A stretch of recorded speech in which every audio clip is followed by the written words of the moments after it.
Hello everyone, हम कर रहे हैं 11th क्लास का मैथ, उसका चैप्टर 3 आज हम शुरू करेंगे। उसका नाम क्या है? चतुर्भुजों को समझना। इसका सबसे पहला पॉइंट क्या है? वक्र। वक्र क्या होता है? जैसे पेन या पेंसिल को जैसे बिना उठाए कहीं भी ऐसे लेके जाना, ठीक है, एक समतल के ऊपर, ठीक है। ये क्या है? समतल वक्र। क्या है ये? समतल वक्र, ठीक है। इसके अंदर क्या है? पेन को ऐसे बीच में उठाना नहीं है, ऐसे, ठीक है, ऐसे। ये भी क्या है? एक वक्र है। ये वक्र नहीं है, ये है और ये है ऐसे। ये भी क्या है? एक वक्र है, क्योंकि हमने पेन को बीच में उठाया नहीं, ठीक है। इतना क्या है? एक वक्र है। ये भी क्या है? एक वक्र है, ठीक है। और ऐसे ये ऐसे करके ये भी क्या है? एक वक्र है। मतलब पेन को बिना उठाए कोई भी ऐसी आकृति बनाई जाती है एक समतल के ऊपर, वो क्या होती है? वक्र। बीच में पेन को ऐसे उठाना नहीं है, गैप नहीं रखना बीच में, ठीक है। इसका सेकंड पॉइंट क्या है? बहुभुज। बहुभुज क्या होता है? क्या है ये? केवल रेखाखंडों से बना सरल बंद वक्र बहुभुज कहलाता है। कैसे रेखाखंड? आपको पता होगा, ऐसे ये एक रेखाखंड है, ठीक है। ये अगर ये ऐसे हो जाता है तो ये एक लाइन हो जाती है, ठीक है। इसका इनिशियल पॉइंट ये है और फाइनल पॉइंट इसका आगे कहीं इन्फिनिटी तक जाएगा, ठीक है। अगर एक लाइन का मैं बीच से कट करती हूँ और वो एक टुकड़ा लेती हूँ, वो क्या होगा? रेखाखंड। एक पूरी रेखा का एक हिस्सा, एक खंड, ठीक है। ये क्या होगा मेरा? इतना एक रेखाखंड। सिंपल लैंग्वेज में क्या होगा? एक सीधी लाइन ऐसे, ठीक है। वो लाइन का एक टुकड़ा, वो है एक रेखाखंड। ये स्ट्रेट होगा, ये सीधा होगा, ये रेखाखंड नहीं है, ठीक है। ये रेखाखंड है। अगर इनसे मिलके कोई वक्र बना है और वो बंद है, कैसे हो सकता है? वो ऐसे, ऐसे। ये देखो, रेखाखंड से मिलके बना है। ये भी स्ट्रेट है, सीधी है। ये भी, ये इतना एक रेखाखंड है, ये इतना एक रेखाखंड है, ये भी एक रेखाखंड और इतना, ये भी एक रेखाखंड है। इनसे मिलके ये आकृति बनी है, बंध बनी है। बंध कैसे पता चलता है? जिसका स्टार्टिंग पॉइंट और फाइनल पॉइंट, ठीक है, जहाँ से शुरू हुई थी लाइन वहीं पर आकर ख़त्म होती है। जैसे यहाँ से शुरू हुई, ऐसे यहाँ से शुरू हुई, ऐसे गई, ऐसे ऐसे, और फिर इसी पॉइंट पर आकर ख़त्म होती है, ठीक है। वो क्या होता है? बंद वक्र। एक सिंपल से जो रेखाखंड है उनसे मिलके एक बंद आकृति बनती है, वो क्या होता है? बहुभुज, ठीक है। क्या है वो? बहुभुज। और क्या हो सकता है? जैसे ऐसे, ये भी क्या हो गया? बहुभुज। और ऐसे, ये भी किसका एग्जाम्पल है? बहुभुज का एग्जाम्पल है। अगर मैं ऐसे करती हूँ, ऐसे, देखो, ये बहुभुज नहीं है। अगर इसके अंदर ये पॉइंट्स ऐसे ना हो तब ये बहुभुज है। अगर ये ऐसे था, ये बहुभुज नहीं है। बहुभुज के अंदर जो इनिशियल और फाइनल पॉइंट है वो सेम होगा। इसके अंदर इनिशियल पॉइंट क्या है? ये है, ऐसे गई, ऐसे, और फाइनल पॉइंट क्या है? ये है। तो ये तो एक जगह पे लाई नहीं कर रहे ना, ठीक है। ये अलग अलग है, इसलिए ये क्या नहीं है? ये बहुभुज नहीं है, ठीक है। नेक्स्ट पॉइंट क्या है हमारा? बहुभुजों का वर्गीकरण। बहुभुज तो है, लेकिन उस बहुभुज का नाम क्या है? इनके भी आगे अलग अलग नाम है, ठीक है। तो ये किसके ऊपर डिपेंड कर रहा है? कि भुजाओं या शीर्षों की संख्या। भुजाओं या शीर्षों की संख्या। अब देखो, जैसे ये एक मैंने आकृति बनाई है, ठीक है। इसके अंदर भुजाएं कौन सी है? ये और ये तो भुजाएं हैं, ठीक है। कितनी है? ये 4 हैं। शीर्ष कौन से होंगे? जो कोने हैं, ठीक है, वो क्या है? शीर्ष है, ठीक है। अब ये भी कितने हैं? 4 हैं, ठीक है। इनके ऊपर हम क्या डिसाइड करते हैं? कि वो बहुभुज कौन सा है, ठीक है। अब देखो, ये है एक जिसके 3 शीर्ष हैं, 3 शीर्ष हैं, और भुजाएं कितनी है? 3 हैं। तो इसका नाम क्या है? वर्गीकरण का मतलब वो अलग अलग वर्गों में भी ये किस कैटेगरी का है, ठीक है। इसका नाम क्या है? त्रिभुज। त्रि मतलब 3, ठीक है। और इसकी शेप ये होगी, ठीक है। ये शेप हम कहाँ पे बनाएंगे? यहाँ पे, नमूना एग्जाम्पल के तौर पे। ये ऐसे होगी। ठीक है, कितने हैं इसकी भुजाएं? 3। ठीक है, आगे देखते हैं। अगर भुजाएं 4 हों तो उसको क्या बोलेंगे? 4 भुजाओं को हम क्या बोलेंगे? चतुर्भुज। ठीक है, क्या बोलेंगे? चतुर्भुज। ये ऐसा भी हो सकता है, ये ऐसा भी हो सकता है, और ये ऐसा भी हो सकता है, किसी भी टाइप का हो सकता है। बस भुजाएं कितनी होनी चाहिए?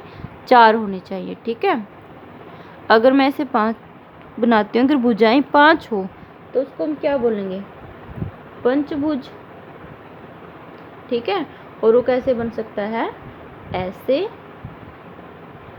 देखो भुजाएं कितनी हुई? 1 2 3 4 5, 1 2 3 4 5। ठीक है, ऐसे बनेंगे। ऐसे कितना भी हो, कितना भी, ऐसे 6 7 8 9 कितना भी हो, मान लो n भुजाएं हैं। कितनी भुजाएं हैं? n भुजाएं हैं, तो उसको हम क्या बोलेंगे? n भुज। देखो 5 भुजाएं थी तो पंचभुज, n भुजाएं हैं तो n भुज। ठीक है, और उसकी शेप कैसे हो सकती है? हमें तो पता ही नहीं कितनी है। धीरे धीरे ये भुजाएं क्या होती जाएंगी? छोटी होती जाएंगी, और लास्ट में वो एक किसकी शेप का हो जाएगा? Just like a circle. ऐसे कंप्लीट सर्कल तो नहीं होगा, किस शेप का हो जाएगा? लगभग वो ऐसे, बिल्कुल ऐसे, जरा जरा से। ठीक है, ऐसे ऐसे ऐसे ऐसे ऐसे ऐसे हो जाएगा वो। ठीक है, तो उसकी कोई एग्जैक्ट शेप नहीं है। अगर मान लो 10 है, 10 भुजाएं हैं, मैं 10 भुजाएं अगर लेती हूँ तो उसका नाम क्या होगा? 10 भुज। 10 भुज।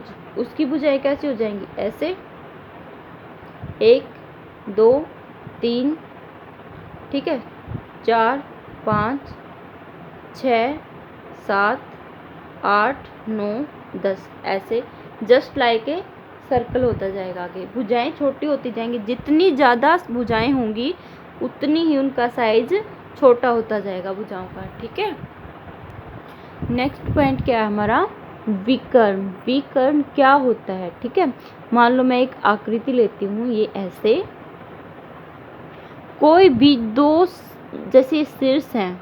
ठीक है, जो बिल्कुल उसके पास वाला शीर्ष इधर साइड है, पास वाला शीर्ष इधर साइड है, जो साथ लगते शीर्ष हैं उनको छोड़कर जो शीर्ष बच गए उनका आपस में हम क्या करते हैं? मिलाते हैं ऐसे। ठीक है, क्या करते हैं? उसको ऐसे मिलाते हैं। जो वो रेखाखंड मिला, ये हमें जो ये रेखाखंड मिला, तो इसको हम क्या बोलेंगे? विकर्ण। क्या बोलेंगे? विकर्ण।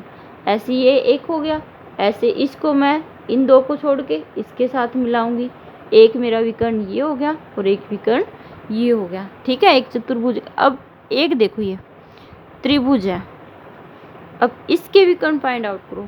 अब ये एक शीर्ष है, इसके साथ लगता ये है, इसके साथ लगता ये है, साथ लगते को छोड़कर मिलाना हमें, तो और तो कोई शीर्ष बचा ही नहीं। तो त्रिभुज के अंदर विकर्ण नहीं होता, त्रिभुज के अंदर विकर्ण नहीं होता, एक भी विकर्ण नहीं होता। अब देखो ये क्या है? एक चतुर्भुज है। ये क्या है? ये एक चतुर्भुज, और उसके अंदर विकर्ण कितने हैं? 1 और 2। चतुर्भुज के अंदर कितने विकर्ण होते हैं हमारे? 2 विकर्ण होते हैं। ठीक है, अब देखो ये क्या ले लिया? एक पंचभुज ले लिया। अब इसके विकर्ण हम देखते हैं कितने विकर्ण होते हैं इसके। ये इनके शीर्ष हैं। ठीक है, ये शीर्ष 1 है, 2 मान लिया, 3 4 और 5। इस एक के जो शीर्ष है, जिसका नंबर क्या है हमारा?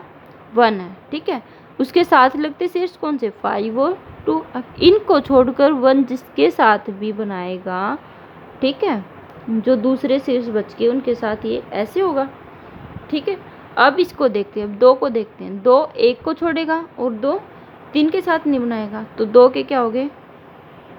ये, और ऐसे इसने 5 के साथ बना। ये हमारा 1 बना था, ये 2, ये 3 बना और ये 4 बन गए। ठीक है, अब 3 की बारी है। 1 के बन गए, 2 के बन गए, अब 3 की बारी। 3 किस किस को छोड़ेगा? 2 को और 4 को। अब किसके साथ बनाएगा? 3 किसके साथ बनाएगा? 1 के साथ, और 3 किसके साथ बनाएगा? 5 के साथ। 1 के साथ तो पहले ही बन चुका है 3 का। ठीक है, 1 ने 3 के साथ बनाया, 3 ने 1 के साथ बनाया, कोई फर्क नहीं पड़ता। तो कितने? 4 बन चुके हैं। ये हमारा कौन सा हो गया? 5वां। अब किसकी बारी आई है? 4 की। ये 3 के साथ नहीं बना सकता और 5 के साथ नहीं बना सकता। अब किसके साथ बनाएगा ये? 2 के साथ और 1 के साथ। ये ऑलरेडी बना चुका है। अब किसकी बारी आई? 5 की बारी आई। ये 1 के साथ नहीं बनाएगा, ये 4 के साथ नहीं बनाएगा। अब किसके साथ बनाएगा? ये 2 के साथ और 3 के साथ। ये भी ऑलरेडी बना चुका है। ठीक है, कितने शीर्ष बन गए? ये टोटल हमारे 5 शीर्ष बन गए। ठीक है, अब देखते हैं हम षटभुज के शीर्ष।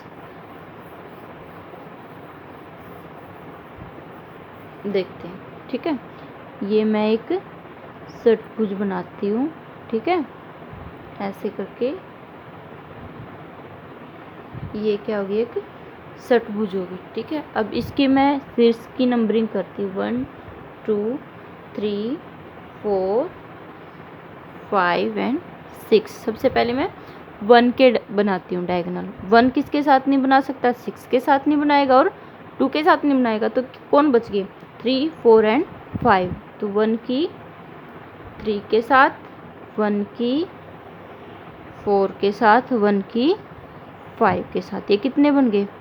1 2 3 बन गए। अब 2 की बारी है। 2 1 और 3 को छोड़ के किसके साथ बनाएगा? 6 के साथ, 5 के साथ और 4 के साथ। 3 तक बन चुके। अब कितने होंगे? 4 5 एंड 6। अब 3 की बारी है। देखो 3 2 और 4 के साथ नहीं बनाएगा। ठीक है, किस किस के साथ बनाएगा? 1 के साथ बनाएगा जो ऑलरेडी बन चुकी है, 6 के साथ बनाएगा और किसके साथ बनाएगा? 5 के साथ बनाएगा। 6 के साथ बनाया तो कौन सा हो गया? 7 और 5 के साथ बनाया 8। ठीक है, 8 हो गए हमारे। अब किसकी बारी आ गई? हमारी 4 की बारी आई। 4 3 और 5 के साथ नहीं बनाएगा। किसके साथ बनाएगा? 2 के साथ, 1 के साथ और किसके साथ? 6 के साथ। ठीक है, अब ये कितने हो गया? 9। ठीक है, अब किसकी बारी आई? 5 की बारी आई।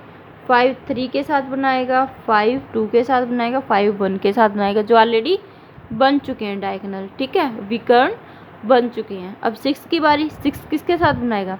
2 के साथ, 3 के साथ और 4 के साथ जो बन चुके। टोटल नंबरिंग में कितने हैं? ये 9 है। अब देखो एक पैटर्न है हमारा। अगर त्रिभुज है, अगर क्या है? त्रिभुज है तो विकर्ण कितने हैं? 0। अगर चतुर्भुज है तो विकर्ण कितने हैं? 2। अगर पंचभुज है ऐसे तो विकर्ण कितने हैं? 5। अगर षटभुज है तो विकर्ण कितने हैं? 9।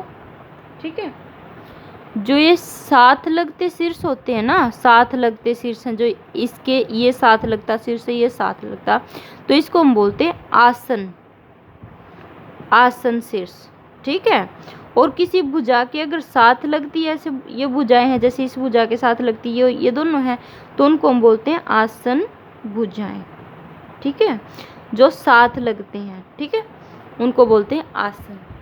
अब देखो यहाँ से एक फॉर्मूला निकल के आता है। अगर साइड, साइड कितनी है? यहाँ पे साइड कितनी है? भुजाएं 6 है। यहाँ भुजाएं कितनी है? 5 है। यहाँ भुजाएं हैं 4, यहाँ भुजाएं हैं 3।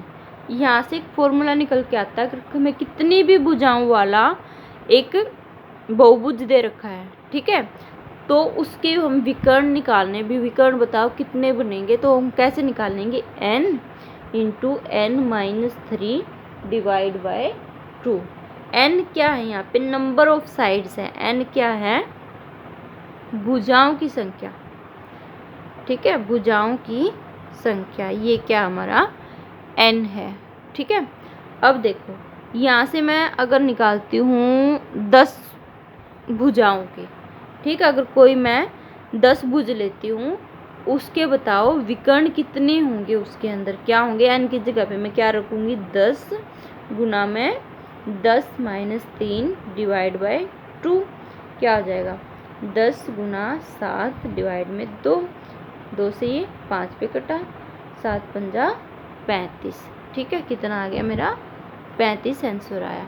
कितने विकर्ण बनेंगे अगर 10 भुज के अंदर 35। ऐसे हमें ये फॉर्मूला याद करना है, ठीक है, इसको हमें याद रखना है।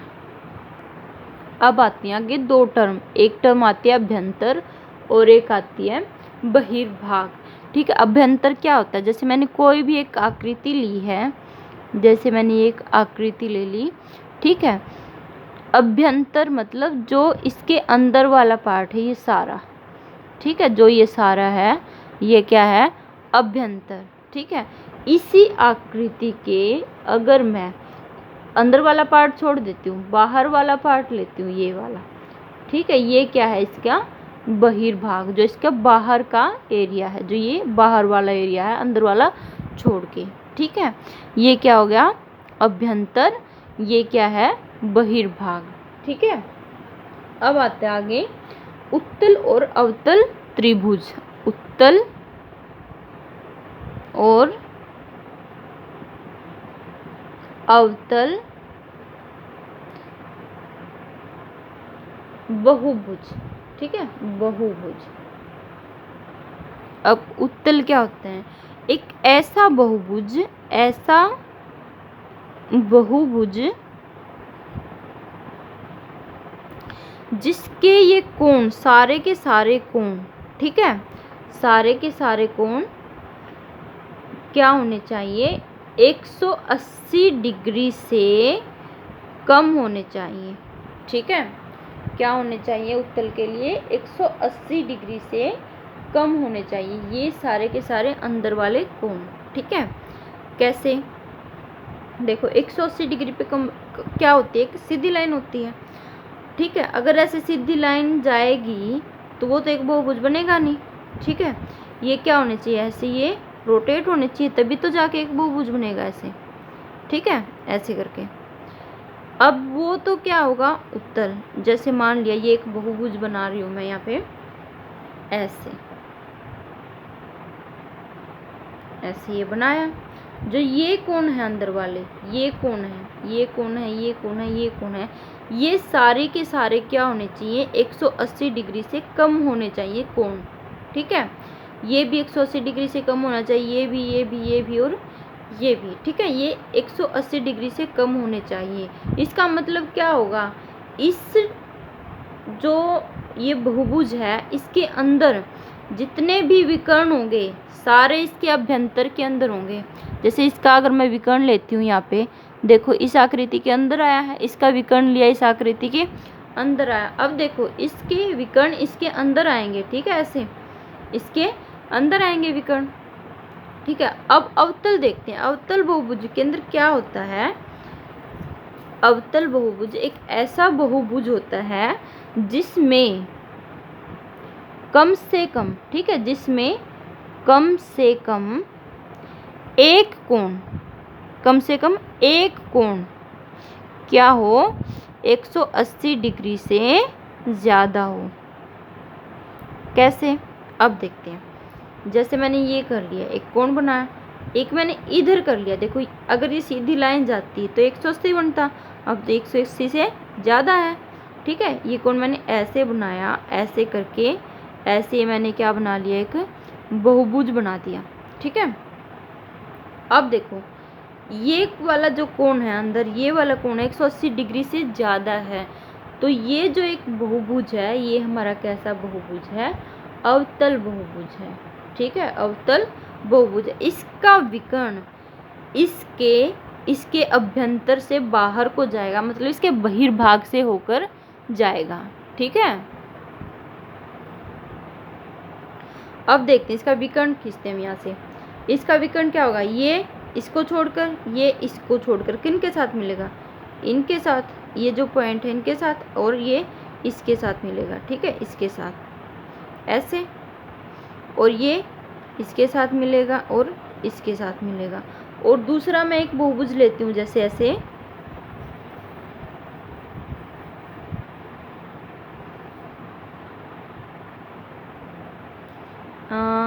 ऐसे मैंने कोई एक बहुभुज ले लिया, ऐसे देखो ये कोण 180 डिग्री से ज़्यादा है, और उसके बाद मैंने ले लिया ऐसे करके, ऐसे ऐसे और ऐसे बहुभुज ले लिया। अब जो इसके विकर्ण होंगे, इसको छोड़ेगा और इसको छोड़ के ऐसे विकर्ण बनाएगा। देखो ये जो विकर्ण है, इसका ये वाला हिस्सा जो बाहर वाला पार्ट था, ये सारा का सारा क्या था, बहिर्भाग था। इसके बहिर्भाग से होकर गया है। ठीक है, कोई ऐसा अगर बहुभुज है तो वो क्या होगा, अवतल बहुभुज होगा, और उसका कम से कम एक कोण क्या होगा, 180 डिग्री से ज़्यादा होगा। ठीक है, नेक्स्ट जो हमारी टर्म आती है वो क्या है, समबहुभुज और विषम बहुभुज। समबहुभुज कौन से होते हैं, एक ऐसा बहुभुज, एक ऐसा बहुभुज जिसकी भुजाएं भी समान हो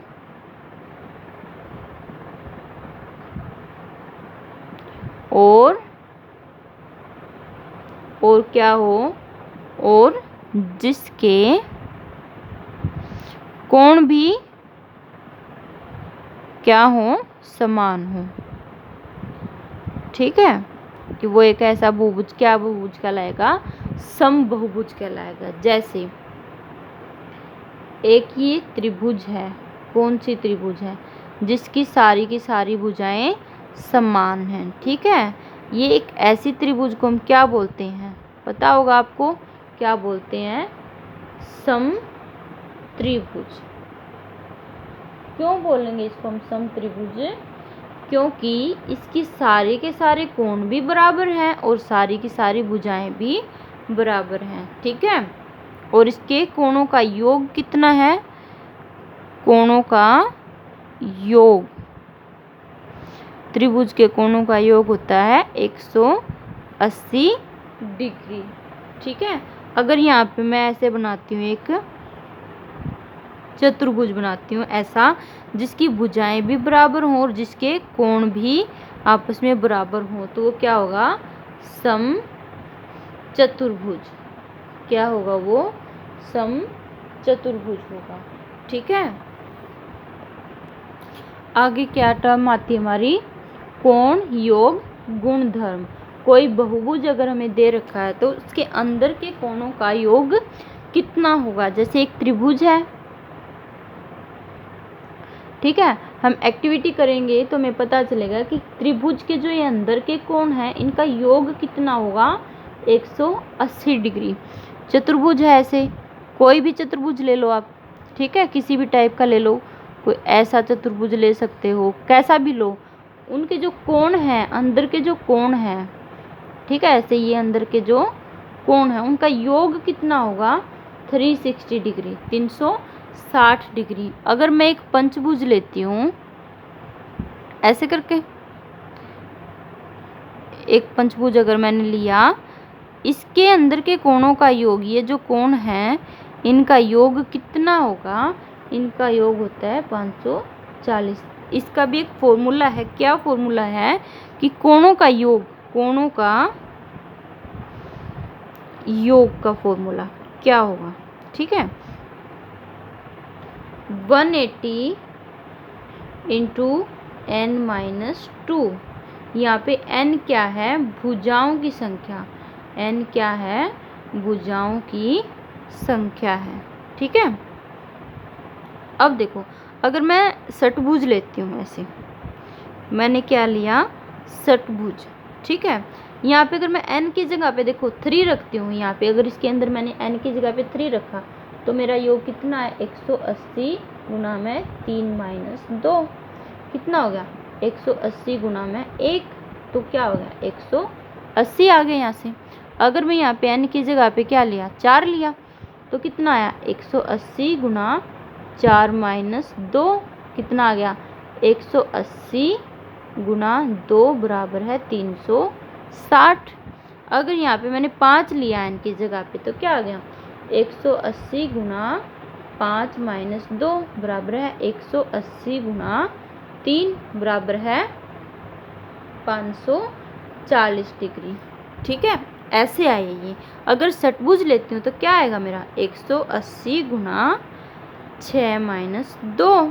ठीक है, क्या आ गया, 180 गुना 4 कितना आ गया, 720 20 डिग्री। ऐसे हम कितना भी साइड हो, कितने भी भुजाएं हो, उस बहुभुज के अंदर के कोणों का योग हम फाइंड आउट कर सकते हैं, निकाल सकते हैं इस फॉर्मूले से। ठीक है, ये फॉर्मूला आपको याद रखना है, ऐसे ये वाला फॉर्मूला आपको याद रखना है। ठीक है, इसी के अंदर एक चीज़ और है, अगर जैसे कोई भी बहुभुज है, ठीक है, कितनी भी भुजाएं हों, ठीक है, उसके अंदर के कोणों का तो योग अलग अलग होगा। जैसे अभी हमने निकाला कि चतुर्भुज में कितना योग है, पंचभुज में कितना योग है, लेकिन जो उनके बाह्य कोण है, बाह्य कोण कैसे होंगे, जो भी साइड्स हैं, जो भी भुजाएं जिनसे मिलकर वो बना है, उनको हम आगे और निकाल देते हैं आगे। ठीक है, ये जो कोण हुआ, ये भुजा, इसको हमने आगे निकाल दिया ऐसे, ये जो कोण हुआ, ठीक है, इस भुजा को हमने ऐसे आगे निकाल दिया, ये जो कोण हुआ, ऐसे इसी भुजा को आगे निकाल दिया, ये जो कोण हुआ, ठीक है, और इसको हमने ऐसे आगे की तरफ निकाल दिया, जो ये कोण हुआ।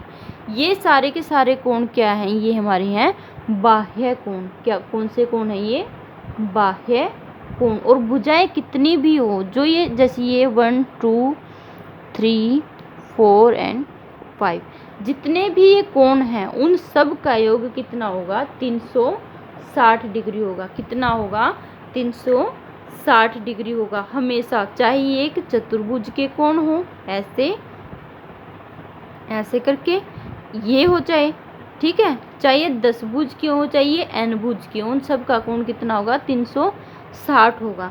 अगर हमें भुजाएं दे रखी हैं, भुजाएं दे रखी हैं, ठीक है, मान लिया 10 भुज दे रखा है, ठीक है, और हमने ये पूछ रखा कि जो उसके बाह्य कोण होंगे वो कितने कितने डिग्री के होंगे। ठीक है, एक सम 10 भुज दे रखा है जिसकी सारी की सारी भुजाएं और कोण अंदर के बराबर होंगे। उसकी ये पूछ रखा है कि जो उसके बाह्य कोण है वो कितने कितने डिग्री के होंगे। ठीक है, हमें पता योग कितना होता है, 360 डिग्री होता है। अगर 360 को मैं 10 से भाग कर देती हूँ तो क्या हो जाएगा, 36। तो क्या आएंगी, मेरी भुजाएं आएंगी। अगर एंगल दे रखा है, मतलब कोण दे रखा है, बाह्य कोण दे रखा है, एक बाह्य कोण कितने डिग्री का है, मान लिया बाह्य कोण है, यहीं से मान लिया, अगर मैं बाह्य कोण 36 डिग्री का लेती हूँ, ठीक है, तो ये पूछ रखा बताओ कितनी भुजाएं हैं, बताओ कितनी भुजाएं हैं। ठीक है, उस बहुभुज की कितनी भुजाएं हैं, तो अब बहुभुज कौन सा है। तो जितने 360 डिग्री होता है टोटल, 360 को मैं कोण से डिवाइड करूंगी। ठीक है, 360 को मैं कोण से डिवाइड करूंगी तो दोबारा से क्या आ गई, 10 भुजाएं आ गई। इनसे हमारे 2 फॉर्मूले निकल के आते हैं, हमें भुजाएं निकालनी है और हमें कोण निकालना। अगर भुजाएं निकालनी है तो 360 बटे बाह्य कोण आएगा। ठीक है, अगर बाह्य कोण निकालना है तो क्या आएगा, 360 बटे भुजाएं आएंगी। ठीक है, भुजाएं का नंबर आएगा, संख्याएं आएंगी, भुजाएं कितनी हैं। ठीक है, ये थी हमारी इंट्रोडक्शन और आगे करेंगे हम इसकी एक्सरसाइज नंबर 3.1। ठीक है, ओके, थैंक्स फॉर वॉचिंग।